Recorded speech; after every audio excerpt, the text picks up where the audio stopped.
Major General James E. Livingston retired. You retired on September 1st of 1995 following over 33 continuous years on active duty in the United States Marine Corps, with your last assignment being the commander of the Marine Forces Reserve in New Orleans, Louisiana. That's correct. You commissioned as a second lieutenant in June of 1962 following graduation from Auburn University. Some of your early assignments included a platoon commander, intelligence officer, and a recruit training regiment series commander. You were promoted to captain in June of 1966, and you were the commanding officer of the Marine Detachment aboard the aircraft carrier USS Wasp before joining the 3rd Marine Division, reinforced in the Republic of Vietnam in 1967, August. While serving as commanding officer for Company E, 2nd Battalion, 4th Marines on May 2nd of 1968, you distinguished yourself above and beyond the call of duty and were awarded the Congressional Medal of Honor for actions against enemy forces in Vietnam. And that was one of the things that people a lot of times know you for, is for the Congressional Medal of Honor, for folks that might not be in the military. Yeah, there's only 8 of us left in the Marine Corps, and I'm the senior Medal of Honor recipient. That's another thing that I think is very important. The oldest living Medal of Honor recipient in the entire Marine Corps, right here, General Livingston. That is a huge responsibility, I would imagine. I don't know if I'm the oldest, but I'm the senior one. The senior one. Yeah, senior one. Yeah. Well, after your tour in Vietnam, you served as an instructor at the Army's Infantry School, director of division schools for 1st Marine Division, and later as the S3 for 3rd Battalion, 7th Marines.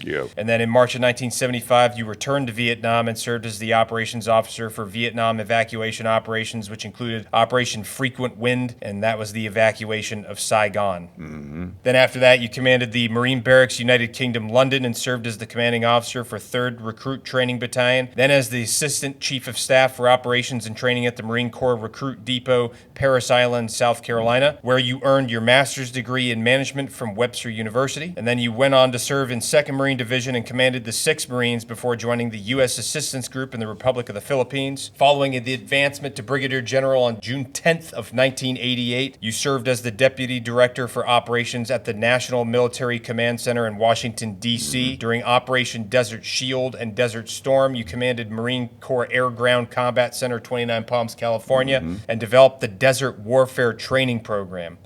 After commanding the Marine Expeditionary Brigade, you advanced to Major General on July 8th of 1991 and assumed command of the 4th Marine Division Reinforced. In July 1992, you assumed command of the newly created Marine Forces Reserve headquartered in New Orleans and continued reorganization in October of 1994. You're a native of Towns, Georgia, a graduate of the Amphibious Warfare School, the Marine Corps Command and Staff College, and Air War College.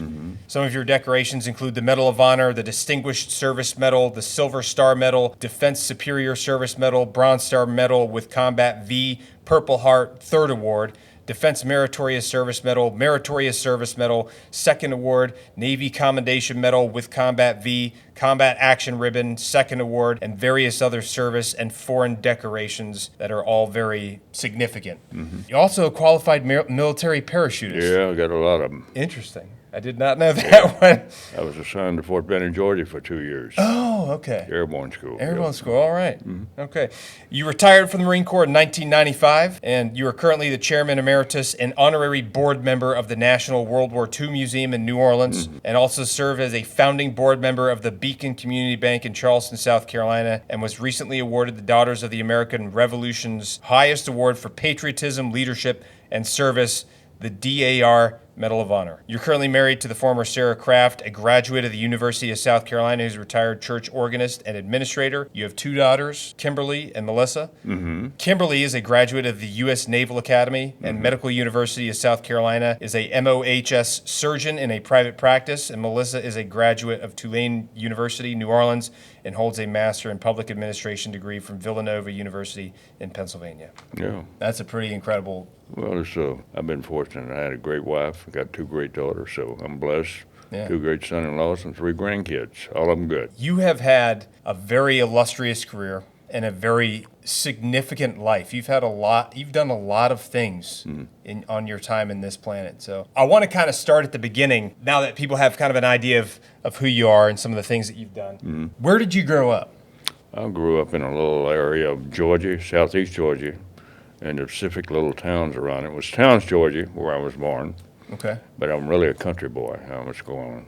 Okay. I was raised on a farm, but close to towns, Georgia, Lumber City, Georgia, McRae, Telfair County. Okay. And my whole experiences surrounded my years of growing up was on a farm. My dad was a big farmer down in South Georgia, and so I had all the farming experiences, but they were good for me. Yeah. Was it hard work then? Taught me how to work. Yeah. Well. Yeah. That's one thing about living on a farm is it is backbreaking work. So I imagine most people I know that came from farms of some way had like a really good work ethic. Well, the comment was made, the Marine Corps is going to be hard. I said, it can't be no harder than working on a farm all my life. So don't talk to me about hard work. Yeah, that's funny. So I started working at 4 years old. At 4 years old? Yeah. My God. What was it that piqued your interest in joining the Marine Corps in the first place? Well, I was at Auburn University, and I was a junior, and I got my draft notice, so that's what piqued my interest. Oh, you got the draft notice? Yeah, the draft notice, and I sent a letter in to the OSO, Officer Selection Officer for the Marine Corps, was headquartered down in Birmingham, Alabama. Okay. And he came up to see me and showed up, good-looking Marine, in his dress blues and all that.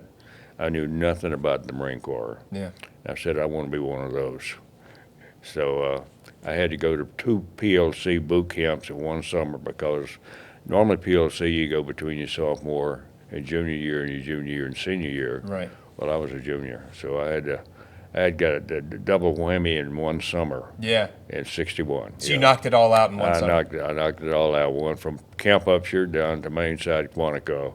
Oh, man. And I was interested enough. A lot of guys went from Upshur with me down the Main Side, and that was going to be their second 6 weeks. And we had about 50 of them in our platoon. All of them were sort of second 6 weeks Marine candidates, not Marine officer candidates. Yeah. And the DIs started to put pressure on them that morning down at Main Side, and about half of them said, I'm not going to do this again.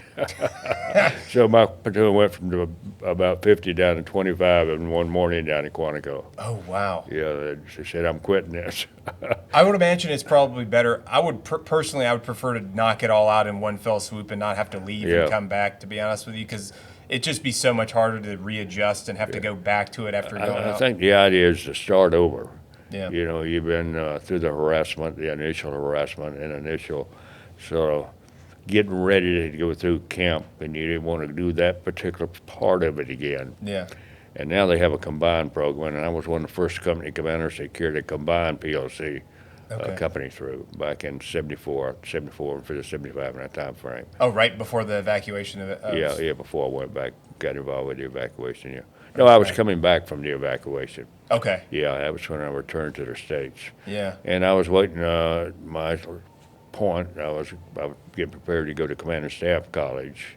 Gotcha. And waiting at Commander Staff College, I had the summer off at Quantico. And so they put me in a camp Main Side in Quantico, and I had one of the first combined PLC companies. Oh, wow. So we went through 12 weeks with one company. Oh, 12 weeks. Yeah. Oh, okay. So, because I know now they've got like a 10-week version of OCS, and then they've still got the PLC. PLC combined and the regular PLC 2-summer program. Yeah.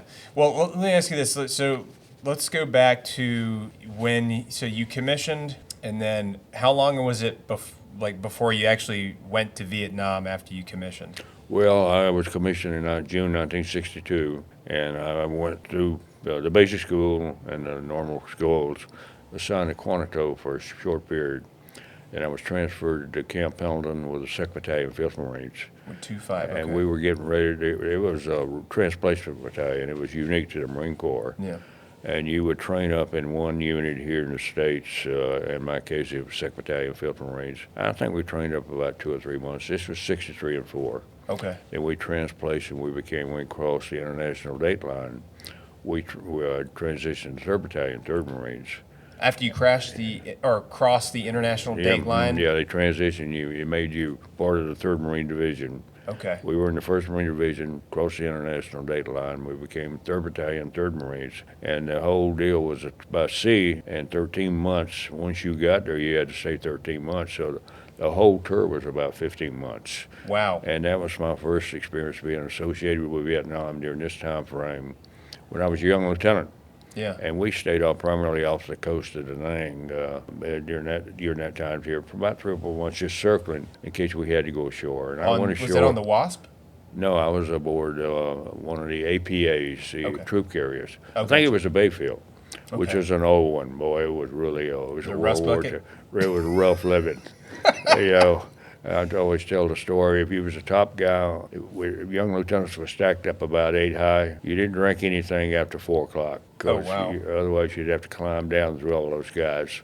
So I learned not to drink anything after 4 o'clock. But that was our experience. And we burned holes in the sea out there for a couple of months and seeing if we were going ashore. Yeah.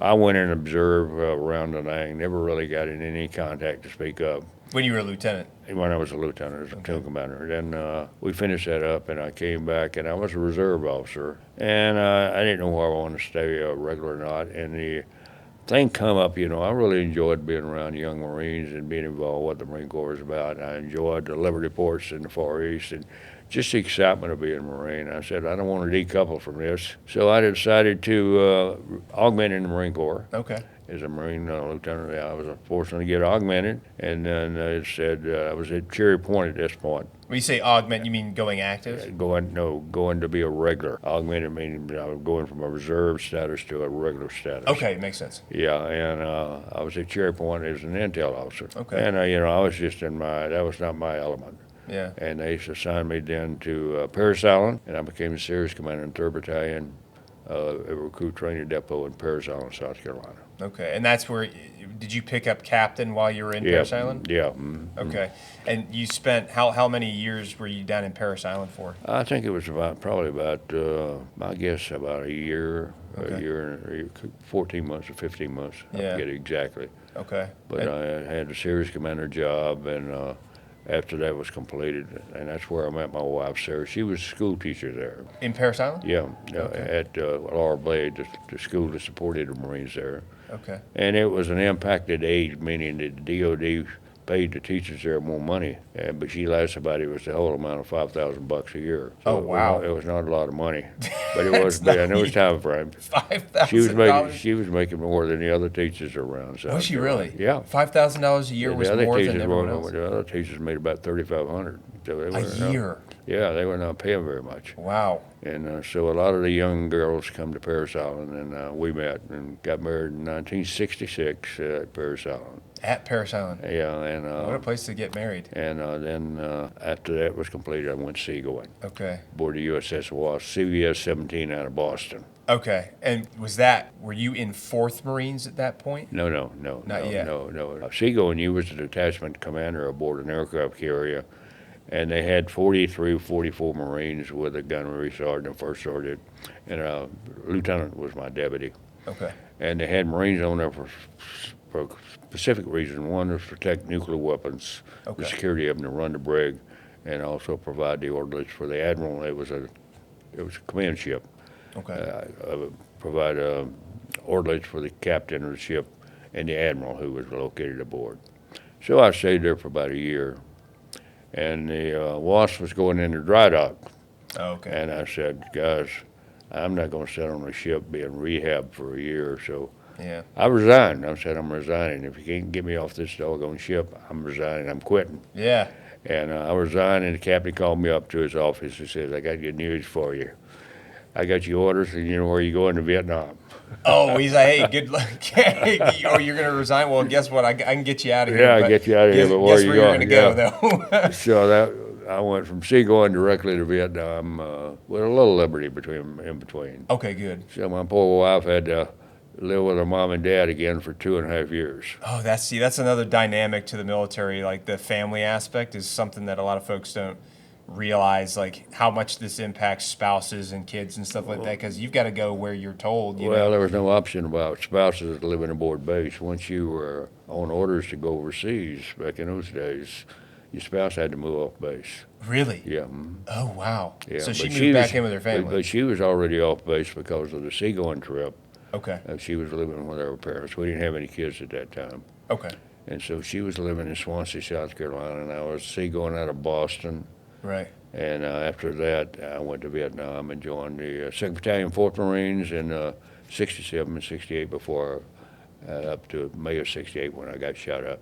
Okay. And I was a company commander with Echo Company, 2nd Battalion, 4th Marines. Yeah, that was, so I have some friends that served with 2-4, and one of them specifically, said that you were inspirational in him joining the Marine Corps, and also the pride that he took in being in 4th Marines. Yeah. Could you tell me a little bit about that experience of that deployment with 2-4 and how that went? Like, where did you guys land? How did you get there? Well, I landed initially, we went to Camp Pendleton, and we went through a staging battalion program. Okay. And after going through staging battalion, it was about 14 or 15 days. I took about 250 Marines with me, old plane loading to Da Nang. You took them into Da Nang? Yeah, and they were various MOSs and all that. They were just going through this transition training, getting ready to go to a combat situation. It's kind of like a workup, basically. Yeah, workup, exactly what's the way to express it. Yeah. And we did the workup, and I took them to Da Nang, and it was sort of funny. We were coming into Da Nang, and it was sort of funny. And we boarded a civilian airplane and had all these Marines, and none of them had ever been overseas except for me and I think one or two of the senior enlisted. Yeah. And we were coming into Da Nang, and it was ironic, we kept seeing these little green lights. And I looked at him, and the crew said, "What is that, sir? Is that bugs?" I said, "No, that's the NBA shooting tracers." Oh, because their tracers were green. They were green, and you see the red and you see the green. Yeah, the red's the friendlies, the green. It's kind of it's kind of funny how there was like that distinguishing trait. Yeah. So that was their experience. So the plane had to almost dive in to get into the thing, and a little short time on the ground, and they were out of there. Yeah. So the poor troops got real exposure right at the first minute. Immediately. It's the experience of seeing a little shooting going on. That's crazy. But, that was a fun deal with it. All of them did well. But, you had to look at these young guys, young Marines, and understand some of them, that was their last flight. Because some of them would never come home alive. Yeah. That sort of was a little bit in my mind. How many of these young guys, young Marines that I have apparently will not return to the States to see their parents or loved ones again. Yeah. So these are things that sort of you had to think about and consider in your thought process. Was that? But we'd all agreed that the country had asked us to go, and we were going. Yeah. Was that a significant? Like, did you feel a significant emotional, spiritual burden, like knowing that in your heart that some of these guys weren't going to be able to come home? Well, it is, but you have to just overcome it. And what I looked at them, and I did my best in the weeks of working up in the training to get them ready and get them prepared and try to get as many of them home, because the two things that I always emphasize in my involvement in a combat situation was getting the job done, meaning doing the mission we were sent to do and bringing them home. Yeah. So my belief is I tried my best to ensure I prepared them based on those two thoughts. Yeah. And so I pushed the Marines pretty hard. Did you? I'm a pretty hard pusher, and same like when we got in Vietnam and I took over Echo Company, 2nd Battalion, 4th Marines. Right. The magnificent bastards, as you probably well know. Mm-hmm. And they just been in a lot of firefights, and the battalion was not in good shape. Battalion commander had been shot, the XO had been killed, the 3 had been shot. My company had been beat up pretty bad, and they were sort of ragged. How many people were in Echo Company when you took over? Probably 90. 90 people. We were down about 2/3 strength based on the numbers you had back then. Yeah. And they had been beat up and not well, I won't say not well led, but it just didn't look good, They had all kind of foot problems. The weapons didn't impress me. The appearance of the troops didn't impress me. So we had to go through a little boot camp for a while. Kind of fix stuff up. Had to fix Echo back up, and had to fix the battalion back up. We had Lieutenant Colonel Bill Weiss came in to be the battalion commander, who died probably about 2 months ago, and going to his funeral next week. Really? Yeah, he's being buried up in Arlington next week. Wow. Really a great battalion commander, and we had another Medal of Honor recipient out. The Daido fight was Jay Vargas, and we had Jim Williams, who was another company commander, who was a Silver Star guy. All of my counterpart company commanders were just tremendous guys. They were incredible. So, we went through all that, and had the whole experience. This was my second tour, really, Yeah. in Vietnam, and as you know, the third tour would come up later. So you said you landed in Da Nang, correct? You landed in Da Nang. And then where did you go from Da Nang when you finally went out into the field? Where were you guys We patrolling? went up to Dong Ha, and that's where 2nd Battalion, 4th Marines were located at the time. Dong Ka? Dong Ha. Dong Ha. Dongha. Gotcha. Was it like a patrol base? Was it like a small town? It was a logistics base. It was a logistics base? Dong Ha was a major logistics base along the Qua Viet River. Okay.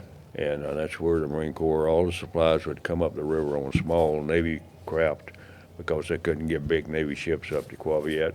Okay. And they'd offload ships at sea, running the equipment up the river on the small Navy boats, offloaded at Dong Ha, and they would distribute it to all those camps or fire bases along the border in Vietnam between South and North Vietnam, like Khe Sanh, Con Dien, Camp Carroll, C2, C4, Dong Ha itself, and where we were located. How far was Dong Ha from the border of North and South Vietnam? Probably about 20 miles or less. Oh, so it's really close. Yeah, oh yeah.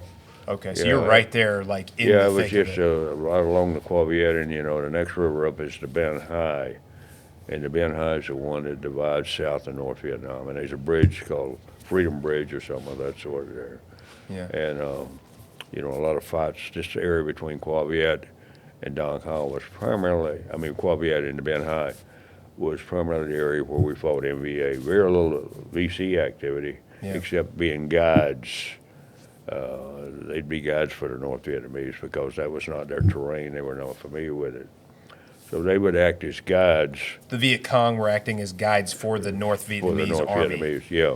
Okay, because the Viet Cong were known as like more guerrilla fighters, correct? Yeah, well, that and the local guys. The local guys, okay, they gotcha. were local guys, and they would always guide the forces in. Yeah. And that's what happened at the Battle of Daido, which we'd get back to later after I joined them at Dong Ha. The ultimate fight that we would get involved in, and I became a recipient of the Medal of Honor, is the Battle of Daido. Yeah. And Daido village is where all these North Vietnamese were located. There was a whole division in there. A whole division. Yeah. And How many people was that? Well, about 10,000. 10,000 troops. Yeah. And how many people? Because when I read the citation, that I read in there that there was a company that got separated from 2-4, and that was the reason you guys were going in there, was to try to like link up with that company to get them out of there, essentially, right? Well, what happened was they gradually piecemealed 2-4 into the fight because we didn't have any great intel on what was actually there. Okay. And as Colonel Weiss would feed units in, they would get tied down, and in the edge of Daido, golf company got tied down. Okay. Hotel company got tied down, and all of them were basically tied down. Were they all separated? Separated, yeah. And, Just companies stand alone? Like I say, there was no sensing at all about the size of the force. And these guys had been being moved into that area for a long, long time. Yeah. And the intent was, everyone knows it, and they said it later, was to take Dong Ha, the big supply base. But also that was the headquarters for the 3rd Marine Division. Yeah. And also the headquarters for all the artillery. I forget how many battalions of artillery were in there. And they supplied all those bases along the corridor, I call it, between between South and North Vietnam, where we'd put in Khe Sanh, Con Dien, and all those bases. And so their intent was to take that, and that was shortly after the Battle of Hue City. Shortly after the Battle of Hue City. And Did you know anybody that was at Hue City? I almost knew me. I was. If it had been 2 days earlier, I'd be the lead company going into Hue City. No kidding. Yeah. So you narrowly ended up going somewhere else instead? Yeah, they pulled 2-4 out, and we were going to the Special Landing Force unit. Okay. And what they would do is they'd pull you out and they'd send you down to Subic Bay in the Philippines, and you'd go through a rehab for about 15 days, 10 or 15 days. Then you become the Special Landing Force unit. But so we got pulled out about 3 days before, and they almost turned us around and brought us back to Hue City. Oh, wow. And I was when we were there, we were down in a place called Phu Bai, and Phu Bai was just a few miles from Hue City. Phu Bai? Fubai, P-H-U-B-A-I. Okay. And it was now it's an airfield. It was an airfield back then. Okay. Also, but now it's a fairly large airfield. Yeah. And I was the lead company, and if it'd been hit, I would have been the first Marine unit into Hawaii City. Jeez. Yeah, and so we didn't go in the way, but we caught up at Daido. Yeah. And now, can you kind of walk me through like what happened with that battle at Daido? Like what was the terrain like? What were the feelings that you were getting of the battlefield as far as like what you were seeing? Well, what had happened to me, they'd called me out earlier, and because of concern about Route 1, which ran through Dong Hall, right on up through the DMZ, up north towards North Vietnam and south, it was the primary route. And there was a very strategic barrage aboard the Qua Viet River. Okay. We couldn't afford to lose. So they'd pull me down there early to provide security, so I was in that location. And the rest of the battalion got tied up because some North Vietnamese young trooper shot his RPG at one of those boats coming along the river there. When it was trying to drop supplies? Trying to drop supplies. Oh. And that triggered this whole deal, and no one even knew there were any NVA in there. Oh, no. And they directed Colonel Weiss to send some troops in there to find out what the hell was going on. Yeah. And he began to feed companies into this quagmire, not realizing the size of the force or what we were getting into. We had no intel about it. Oh, and we were not that far from those guys. They'd been slipping troops in there forever. So there was 10,000 NVA troops up there, and he was just trying to... all those little villages just north of the Qua Viet. Yeah, and he was basically trying to send troops up there to figure out what was happening that caused this RPG to get shot at a boat, and so that's why he sent the companies out there at the time? Okay. And as they got in there, they would trigger an operation against the NVA, or be assaulted by the NVA, or fired on by the NVA, and they'd commit, and they'd get bogged down. They get stuck. No one had any concept about the size of the force, how the total disposition of the force, where the command center was for the force, or what the force really was. Yeah. And it turned out it was a 320th C, Charlie, third iteration of that, but it was Hanoi. It was one of the prime divisions in the North Vietnamese. Oh, wow. And the intent of the whole operation on their part was to destroy Dong Ha, capture the 3rd Division headquarters, destroy the artillery, and make it a strategic defeat after Hue City. They thought if they made that hit and did it successfully, it would just lower the morale further in this country. It was sort of low anyway, right, based on Hue City and the other operations, Saigon, all these tet battles that had gone on. Yeah. And they thought with that strategic defeat and the capture of the 3rd Marine Division, that supply base, it was some feeling on the part, I think, the VNVA, and they made that comment, like I say later, that if they possibly captured that location, we'd quit. Yeah. Yeah, because the country was so depressed, after witnessing Hue and all the things that went on there. Yeah, the morale was at it was more down in the country than it was by the force. Yeah. Well, the Marines were ready to fight. Yeah, I think it was partially because that was one of the most publicized wars at the time that had ever been before, and like most people. Well, it's the first exposure to TV.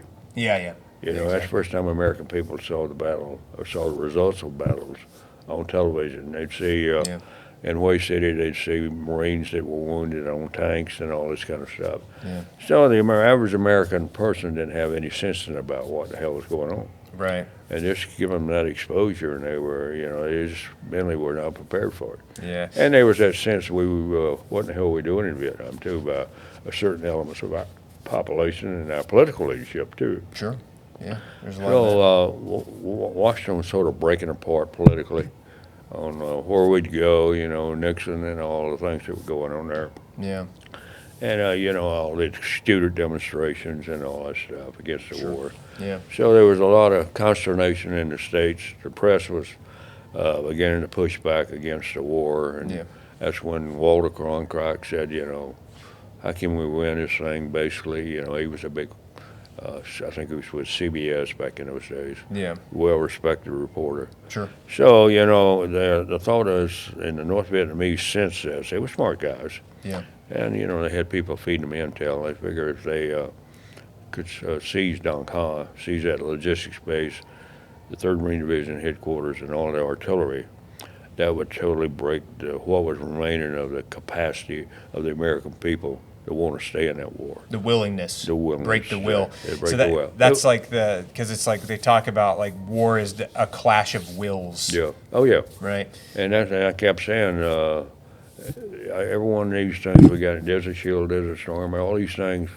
we should never get them if we don't have the will to win. Yeah. And what creates the atmosphere for that loss of will is the fact people don't ever think we're winning.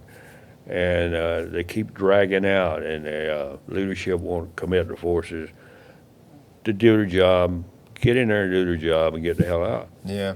And So let me ask you this real quick. So what company got sent up there first to the Paddies where you guys ended up I going? think it was Hotel Company with Jim Williams, because Jim took a piece of shrapnel in his back and he cut an artery in his back, and they had him out of vacuum. He almost bled to death. Jesus. He was the company commander for A Hotel Company? A hotel company. Okay, so his company was stuck out there, and Yeah. that's the company you guys went out to kind of link Yeah, up with? well, I went out to link up with Golf Company because they sent in Vargas next, and Vargas got to the edge of Daido and couldn't go any further. So you got stuck. So we were on that bridge, which was west of there, across Route 1, and they decided that we need to get involved with the fight. So General Weiss asked for us to be removed from that duty and for Echo Company to rejoin the battalion.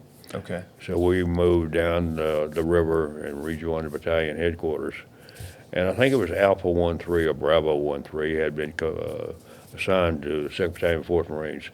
They attempted to link up with Vargas and take Daido. The company commander got killed. The troops got basically just hammered, and they didn't succeed.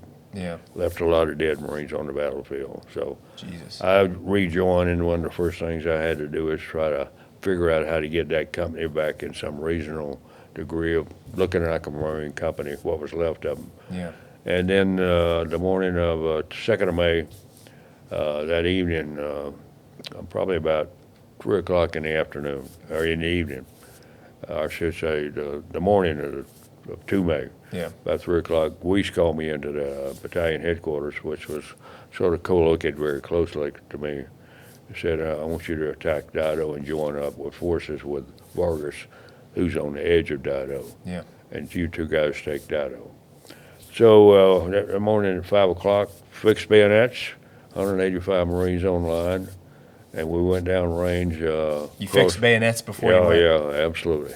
Oh, my. It was that close quarters. Yeah. We knew it was going to be a type of fight. Oh, my gosh. But I needed that to psych the Marines up, too, make them understand this is the, as you say, we've been playing high school ball, college ball, now we're in the NFL. This is the NFL fight. This is the varsity. So you fix bayonets. Yeah.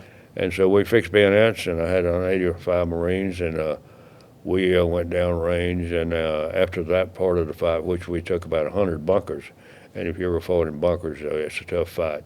Yeah. And we finally took it, and with support from Golf Company.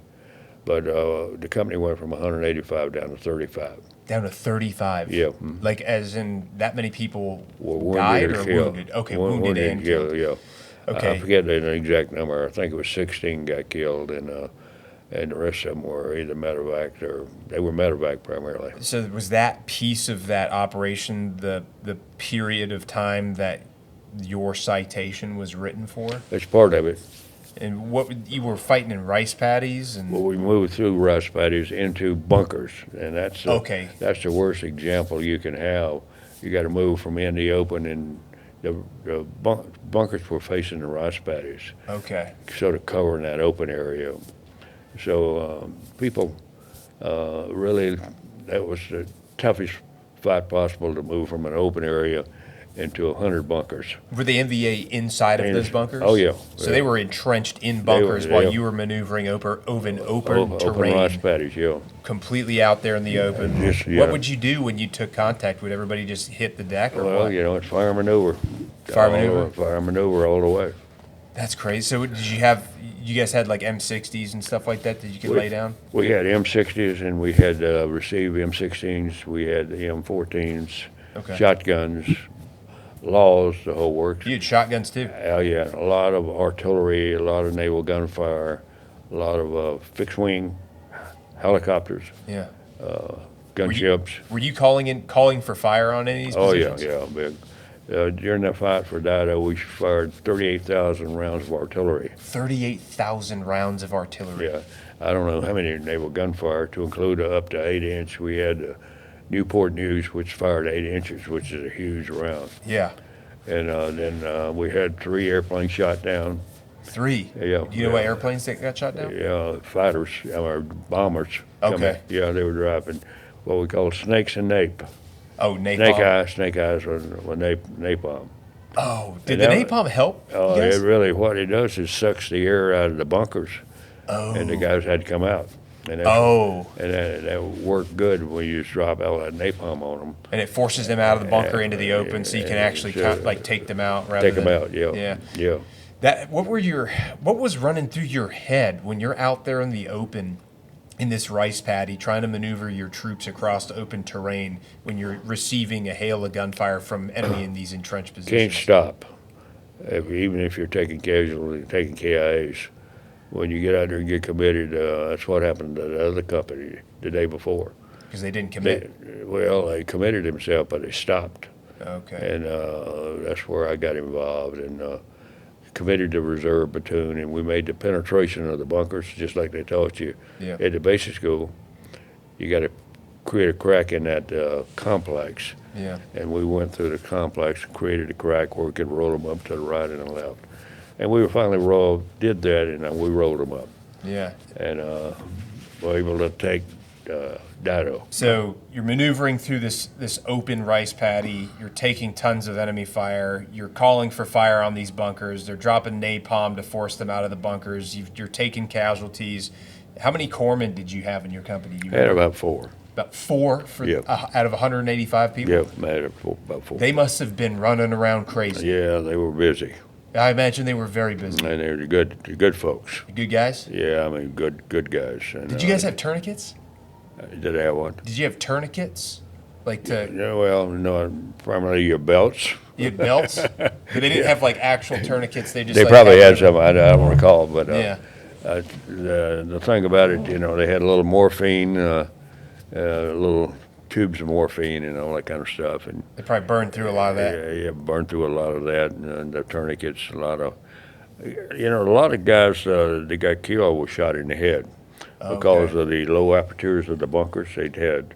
The NVA'd wait till they got very close, and then they'd shoot them in the head. So most of the KIAs were headshots. Jesus. Yeah, so went back when I got medevac and was sent back to the ship. A lot of guys were lying on deck, and all of them were dead, and then they were headshots. Jesus. So how many wounds did you receive during that movement and maneuver to take these bunkers and these positions? I got hit with shrapnel from grenades and stuff several times. We had the flak vests we had were not very good. Yeah. They would take flak, but they couldn't take a bullet. The AK could penetrate them. Yeah, of course. And also I took a shot across the head. Really? Forehead, a 7.62 round? I'm sorry? A 7.62 round from an AK, probably? Yeah, well. More likely. Yeah, that's what it was. It was an AK, but it just snipped me across the head, and I got took shrapnel. And I got 3 purple hearts, and I said I had shrapnel in 2 places. I lost shrapnel for a number of years after I got through with that. Kept dropping out in strange places. Falling out in strange places. Yeah. I always hear those stories, because it's all these foreign objects your body slowly pushes out over time. Yeah, well, I would go through the airport and I said, I may light up. I may light up. Jesus.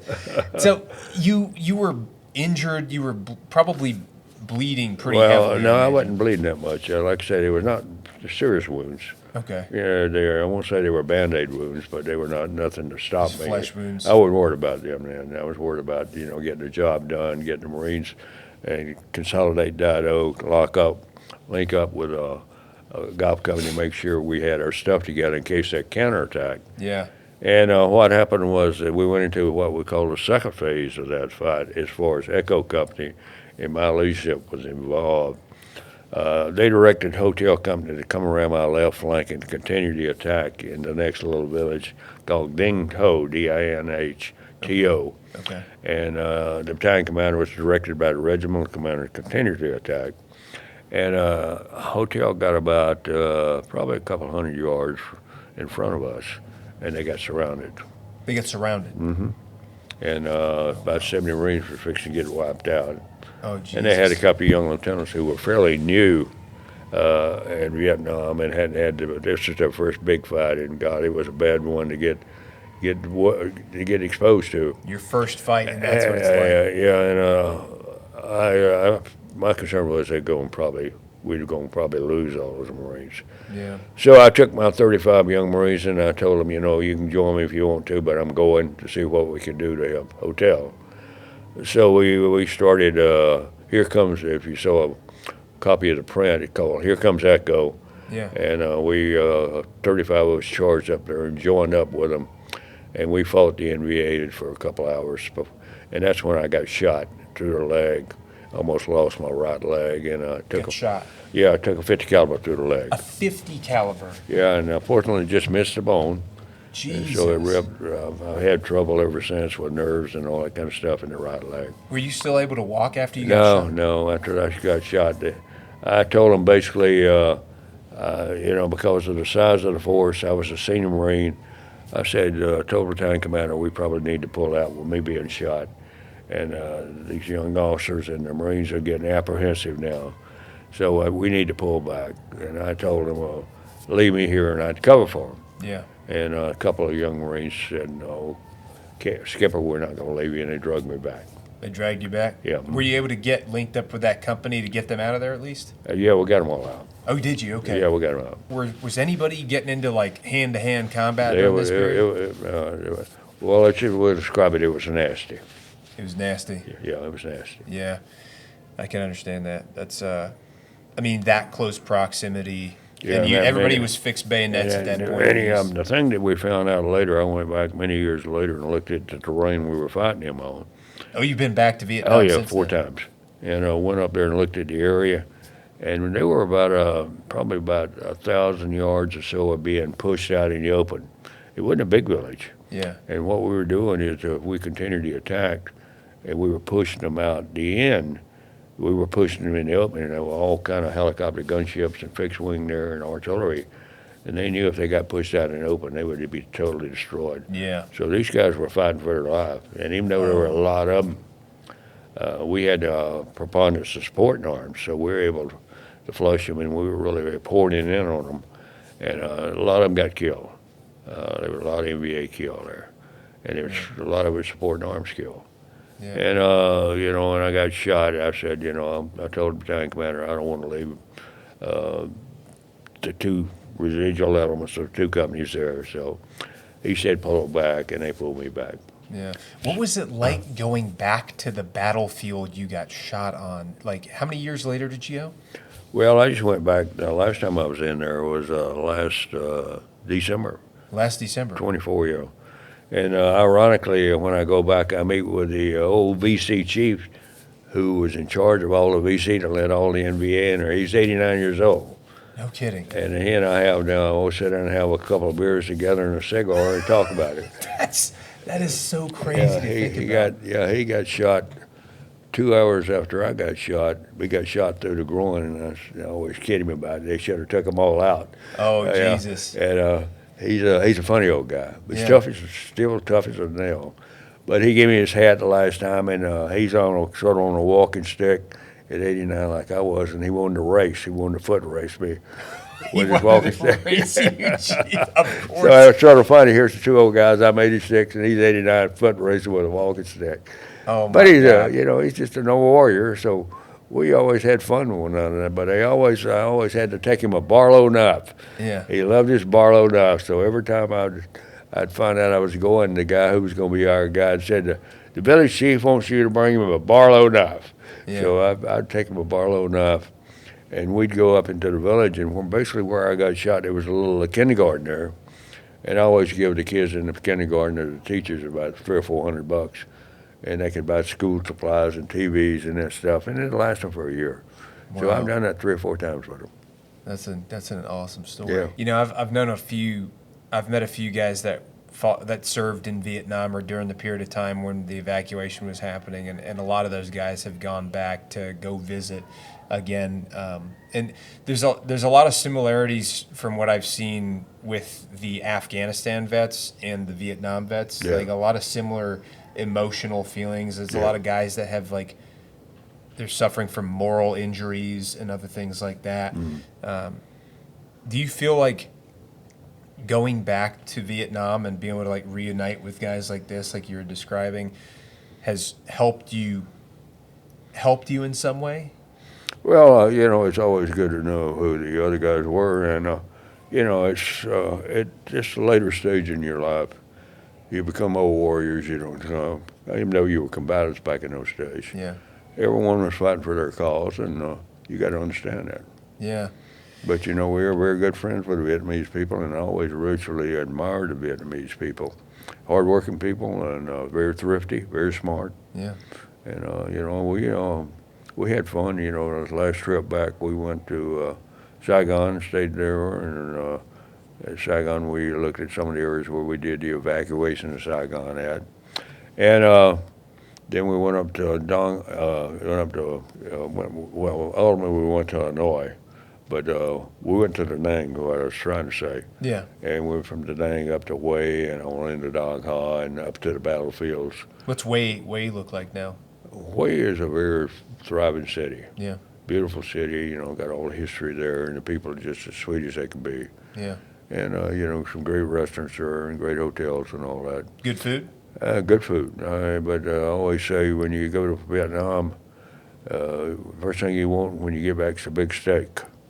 Because you can't get a good steak out there? It's not the same? No, it's because all you're eating is the lighter food, the rice, the vegetables, and all that stuff. Yeah. They don't have the big steaks with it, and so I always say you have to have a big steak when you get home. The big juicy ribeye. Yeah. My favorite, right? Yeah, we had dinner at the Rex Hotel in Saigon, and that's a very historic hotel with Saigon. Yeah. Then went up to, like I say, to Dong Ha and Daido and Ni Ha and all the other, Lam Swan East and then West.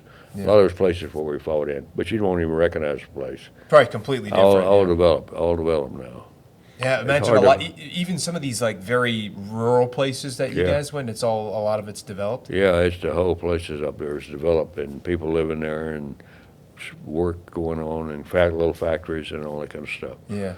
Yeah, it's pretty interesting. It's got to be a wild experience going back to in my mind. I hope, and I know maybe it's a far-fetched thing to think, but I hope that one day maybe Afghanistan can get to a point for a lot of these Afghanistan vets.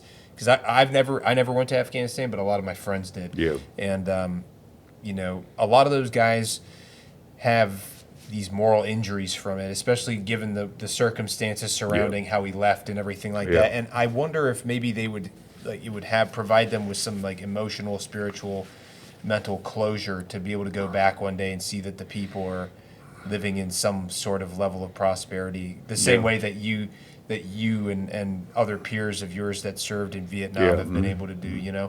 That's something that's crossed my mind, and I've had conversations with a couple of other guys that are in the community. Some of them Afghan vets, some of them Vietnam vets that have had similar experiences when they've traveled back to Vietnam. So I don't know. This is something that crosses my mind because I feel like there's almost some sort of level of closure that you can. Well, I think it very much depends on the individual. Yeah. Some guys don't need that experience for closure. Some guys need it, and some guys will never close because of the emotional experience they've gone through, and they're just not able to overcome it. The TBI guys or PASTD guys, some of them, and some of them it's not necessarily a reflection of just their experiences in Afghanistan. Yeah. In some cases, some of the people having those experiences are based on the way they live their life. Yeah. Yeah, that's fair. Based on the individual, everybody interprets these experiences in a different way, or they internalize it in a different way, they react to it in a different way. And I've never experienced combat before, so I don't there's no way for me to be able to be inside their head to understand the feelings and emotions that go along with experiencing extreme violence like that. Yeah, it depends upon what the level of violence is you've been exposed to, and what kind of losses you witnessed, and how close, in many cases, those people you lost, if you will, that got killed, were that close to you in terms of being friends or members of a unit and this kind of stuff. Yeah, that's another thing, losing friends. You know, that's a whole nother, key ingredient to the mix that. Well, at Daido we had 81 killed. 297 medevacs and 176 were not medevac. Yeah. So you were about 800 in battalion, and you had to do your math. Nearly every Marine and the sailor in the battalion was either killed or wounded. That's so many people. That's a lot. I mean, that's a big burden to bear as a leader. Yeah. And I don't how have you kind of reconciled with those results? Is there how have you dealt with that? Well, I think the whole idea about what I said that when we began, I had two jobs. One was a mission, and the other was to bring them home. And if you worked as hard as you can to make sure that you trained them and prepared them and logistically supported them and sort of motivated them and kept them fit for the fight, I think you have to reconcile it. You've done your best. Yeah. Yeah. Combat is never a perfect situation. Yeah. And, I think the testimonial told good a leader he's given it his best shot. And when he gets into combat, it's nasty. Yeah. And some people's going to get hurt, some people's going to get killed. Did you do everything you could to prepare them for that experience? And you said you were very hard on them in their preparation phase getting out there. Very unsympathetic. The Marines were not mentally, physically, morally prepared to fight. Yeah. That's what American people hire us. Yeah. We're not hired to be, anything other than warriors. Yeah. And people forget that sometimes. Even Marines forget that if they're not properly led and motivated. Yeah. Yeah, I think, having good leadership can definitely have a significant impact for sure. Oh, yeah. Having people that genuinely, because at the end of the day, if you care about your people, making sure that they're prepared, especially for that type of a scenario, is going to show how much you care. Well, you got to be tough. Like I say, I think the redemption for me is even in this later part of my life. The Marines always call me skipper, and they'll call me up. I get 2 or 3 calls a week. Do you? Yeah, and they just want to talk, just like they were POCs. And these guys are 75 years old, and they want to talk like a POC. Hey, skipper, how you doing? They're still calling you skipper to this day. Still call me skipper. That's never hilarious. call me general, never call me whatever. They just call you skipper. Yeah, hey, skipper. Well, the relationship you built with these guys as their captain, and they were charging into battle, into hell, essentially, with you. And they'll never. That's something that's remained with them for their entire life. Well, they always say, and they're always admitted now. They wasn't 18 and 19-year-old Marines, but they always admitted now that what you put us through probably is the reason I came home. Yeah. So that's enough redemption. That probably is so meaningful to hear that from. Yeah, it is. Yeah, it is. So, I always say, well, you didn't love me then, but we love you now, sir. That's awesome. People need to hear that kind of stuff because that's a lot of these guys that are currently serving or maybe recently got out, maybe they don't have that same relationship, or, like you said, when you get to a later part of your life, then you're in a different mental state. You have different things that you think about or you spend time thinking about. But this doesn't define who you are as a person, although it is a very large part of your life, right? Yeah. And those human connections that you build while you're serving are like you said, that is something that's lasted throughout your entirety of your life, not even just while you were in. Yeah. Yeah. And that those personal connections and the community that was built as a result of these experiences has, I would imagine, has had a pretty significant impact on you. Oh, yeah. Like I say, every loss was precious, Yeah. and every loss that you make, what could you have done better? And I always reconcile with myself. I didn't give it my best job. Yeah. And I'm able to look people in the eye and say, I think I did everything I could prepare Echo Company to go in harm's way. Yeah. And what happened, and we were there to do the job. And as part of doing the job, unfortunately, you're going to take losses. Yeah. I mean, that's unfortunately part of the job. Yeah. Mm-hmm. Yeah. And people raise their right hand, knowing that could be a potential outcome. Yeah. Yeah. That doesn't make it any easier. No. And that definitely doesn't make it any more acceptable. It just is what it is. Well, the thing about it, I always tell people very clearly, being a Marine has consequences. Yeah. Being a leader has consequences, and you got to understand what those consequences are, and you got to adapt to those consequences. Yeah. And if you're going to have trouble doing that, you're probably in the wrong business. Yeah, I think you have to be willing to accept those consequences too, which is a tough one. That's a tough pill to swallow. Yeah. Yeah, but when you go to the basic school and you go through the officer training, they'll try to teach you in part to deal with those. Give it your best, but be prepared to deal with the consequences of what you have to do. Yeah. And that's the reason American people hired you. That's a fair point. That's a fair point. So since you left Vietnam, you went back, you helped participate with the evacuation. How did the evacuation go? What did you do when you were there? Well, the thing, like I say, I was down there for about 3 or 4 months planning the evacuation of Saigon and the RV and evac, which was the early part of that. Yeah. And it went super. I tell you, the helicopter guys was the real heroes. Yeah. Those guys flew for 16 hours with helicopters and pulled out about, I've heard all kind of numbers, 35,000 to 100,000. I don't know the exact number. Yeah. But I tell you what, we only lost, I think, 3 Marines, but none of them directly associated with, none of them were combat related. They were mechanical related. Oh. And very much unlike the negative publicity you heard about Afghanistan. Yeah. The Marines ran the show. The people from the Second States died. The ambassador, they pulled him out. And they really didn't get in the way. And there were some CIA guys working with us and that kind of business. But all the people on the military side and the Second States side, they got involved with the initial plan. They did a super job. And we just lost General Kerry. He was a senior Marine, a 3-star. Just died out in Texas here not too long ago. Really? I went to his funeral, But and consequently, I think he was a great leader, and he stood up, and he acted like a leader. Yeah. And he said he was sent there to do a job, and he performed that job as good as could be expected. And he was the kind of guy you expect a Marine to be and react under circumstances that are difficult. Yeah. And he didn't get pushed around. He wouldn't let the people in the Secretary of State's office push him around, or Washington push him around. And they tried to stop the operation at one time, and he says, "I got Marines in the country, still in country, ain't gonna stop." Yeah. And these guys were tough.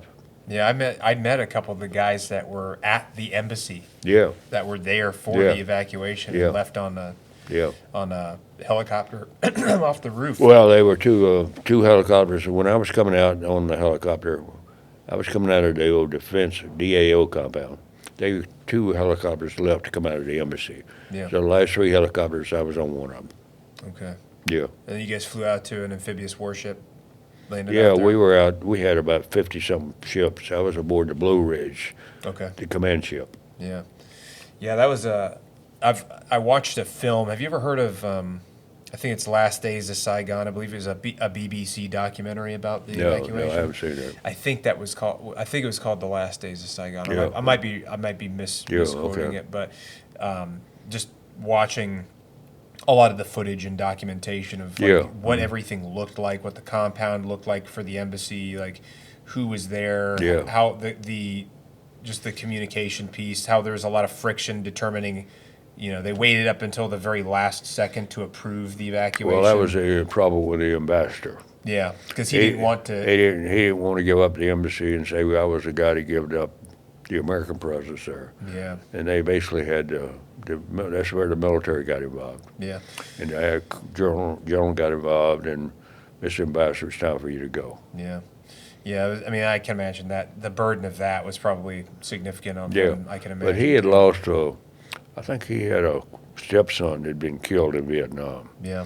So that was a burden he was trying to carry also. Yeah, there's a Yeah, lot. There's yeah. a lot of that. A Yeah, lot of that over there. Yeah. So the evacuation happens. You came back to the States. You worked. Where did you go to work after the evacuation? Well, I did the combined PLC company, Okay. and then went to Command and Staff College, and then off to London for the Marine Barracks for 3 years. Which was your last station, correct? No. I was in London, in the Marine Barracks in London. Okay, gotcha. 70, 80. Then I came back, went to the Air War College down in Maxwell, then I went to Paris Island again, where I was a battalion commander and director of officer in training. And from there I went to 2nd Marine Division, where I was the G3 of the 2nd Marine Division, Okay. and also CO6 Marines. From there to be the Joint U.S. Military Advisory Group. I was beamed in there to help Miss Aquino and the ambassador as part of the JustMac. Okay. And we were advising, now also advising Philippine Marines.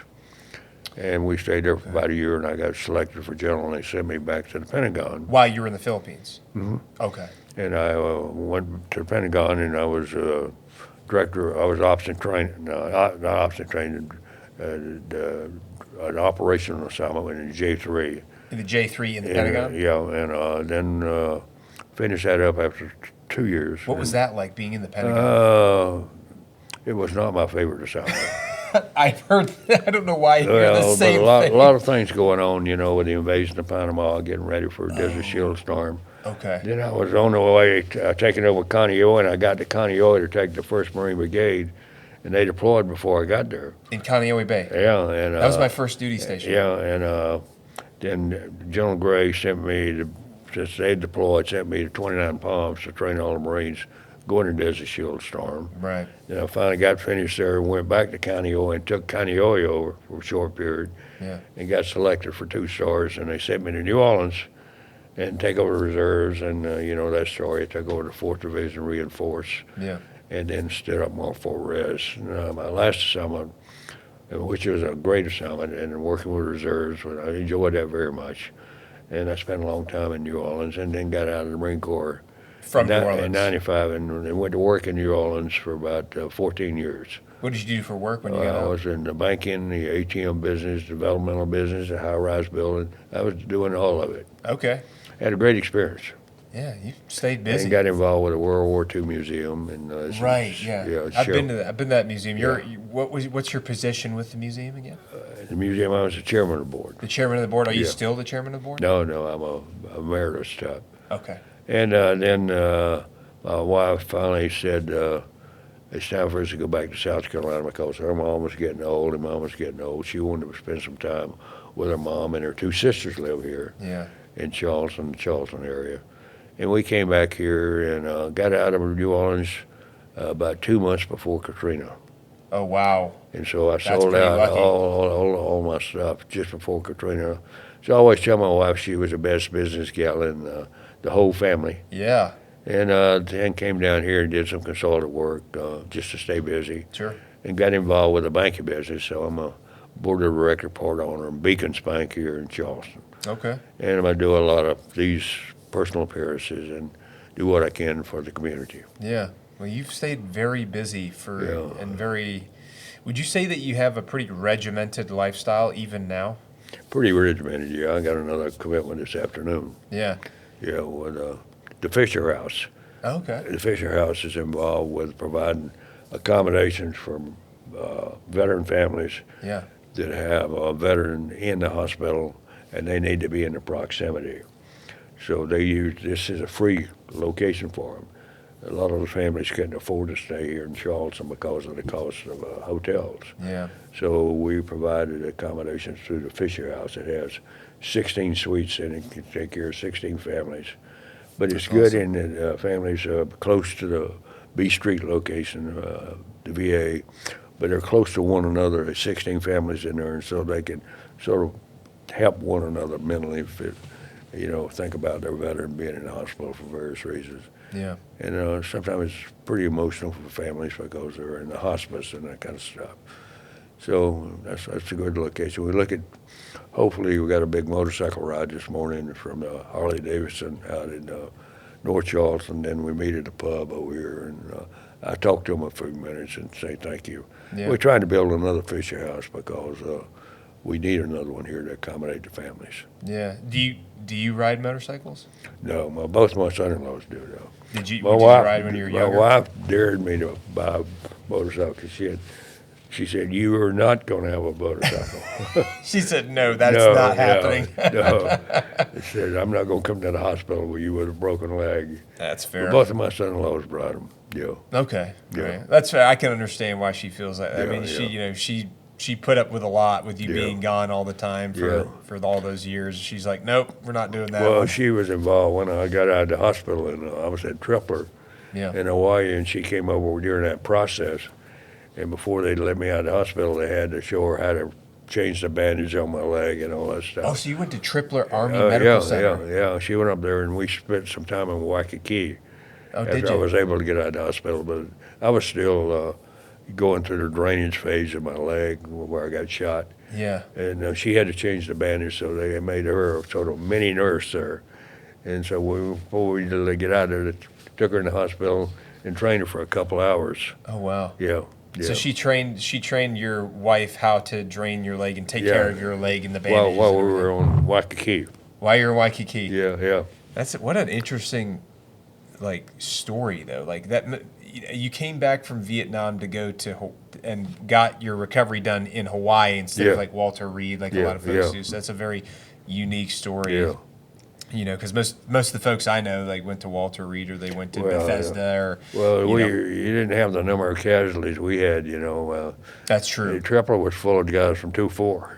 Yeah. They were scattered all over the country. The number of casualties during the Tet Offensive was really high. During that particular period in May of '68, I think we had some of the highest casualty counts of the war. Really? Yeah.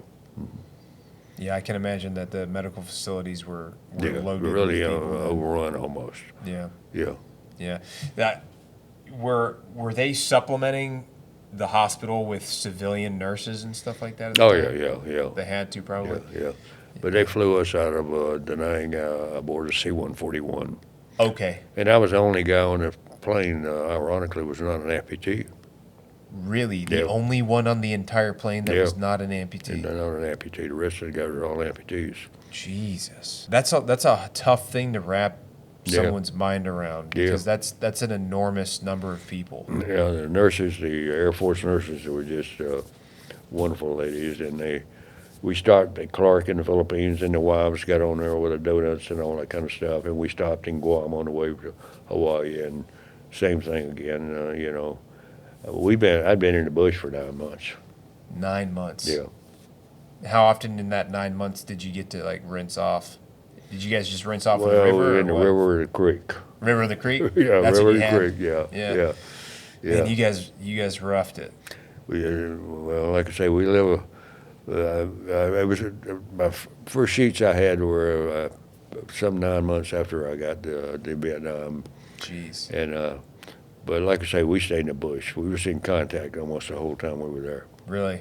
Well, they say we were outside the wire. This story reminds me of how soft I am as a person because that is, you have to be a very specific type of person to, thrive in an environment like that. Now, that doesn't mean that people can't if they're put in the position. I think that given the situation, especially just with how resilient I believe a lot of the young Marines are today, I think they would definitely be able to handle it. Yeah. But I think living in America, oftentimes we get very comfortable being complacent with these basic every day-to-day things that we just have at our You just discretion. sort of expect them. Yeah, and I feel sometimes I think to myself, I'm like, man, I am spoiled because there was a period of time when I was because I'm not in the infantry anymore, but when I was every time I would come back to my barracks room, I was grateful for having air conditioning and a toilet and a shower, you know. But I mean, even if we went to the field, the max that we would be out in the field for might have been like 4 to 8 weeks or something. It wasn't anything like 9 months, you know, like that is a lot. We didn't have a hot meal for one time for 2 months. For 2 months. This is old sea rations. Jeez. And the first hot meal we got after that was chili con carne and San Miguel beer. And the worst combination in the world. And I said, oh man, everybody we don't have enough toilet paper. The grid's going to take care of this problem. We don't have enough toilet paper because everyone's eating chili con carne and drinking the worst beers. thing you're going to have is chili and San Miguel beer. Oh my gosh! I mean, there was probably some intestinal distress. Yeah, but it was just stressful there for a couple of days. Yeah, I can imagine. Yeah. Jeez. Well, look, sir. Again, I appreciate. Well, thank you very much. I'm sorry about the leak in the eye here. No. You don't have anything. You to know, a lot of apologize times for. they ask me the question about wearing the medal and how it's defined my life. Yeah. And I didn't let the Medal of Honor define my life, but I wear the medal, and I want to really emphasize this in tribute, in part, to the young Marines who didn't come home. Yeah. We shot a center. 2-4 had probably in that period of 9 months had about 200 killed, and so I wear it in tribute to all those young Marines, and I always think about them, and maybe their soul resides a little bit in this medal around my neck. So that's part of my memory chain with respect to those young Marines. Do you feel like it? Do you feel a specific burden for being a Medal of Honor recipient? Do you feel like that's... Well, you can make it a burden, but you know, you just have to. My real emphasis, and I've told people before, my life in the Marine Corps after this particular event didn't wreck my life. I wanted to be a good Marine every day, regardless of the circumstances of the medal. Yeah. You can make it a burden, but I've sort of tried to avoid that. Yeah. I didn't live my Marine Corps career because I was a Medal of Honor. I want to be a good Marine every day. Do you think? I think maybe a better way to phrase that for me would be: do you feel like a specific responsibility with being a Medal of Honor recipient? I think you have a specific responsibility to the Marines you've led and the Marines that you witnessed die on the battlefield, and you gotta hold your expectations of yourself to a higher level because of that responsibility. I think that's very well said. I think that's well said, yeah. Well, sir, again, I appreciate... Well, thank you very much, and good luck to you. And sir, thank you so much again for your time. I'm sorry about the dripping eyeball here. No, all good. You know, I appreciate you taking the time out of your busy schedule to be here, especially given the circumstances with that. You know, I think I don't know what happened there. I don't know but I think probably what happened there was my face was itching and I put some ice cream on my face.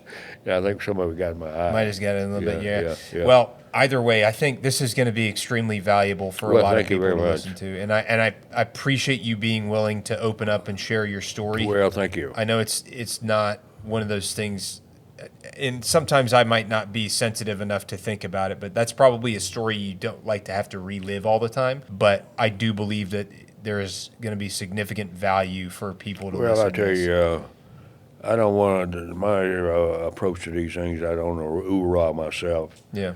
You know, you see some of that, and what I was involved in personally is I don't really focus on. Yeah. I focus on the contributions the average young Marine made, and what he did for the purposes of his country, and the ultimate price of so many of them paid.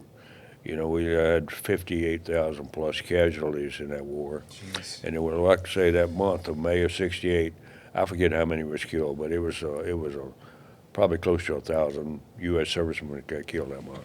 That's a lot. A lot got killed. That's a lot. And the 2-4 lost a lot. Yeah.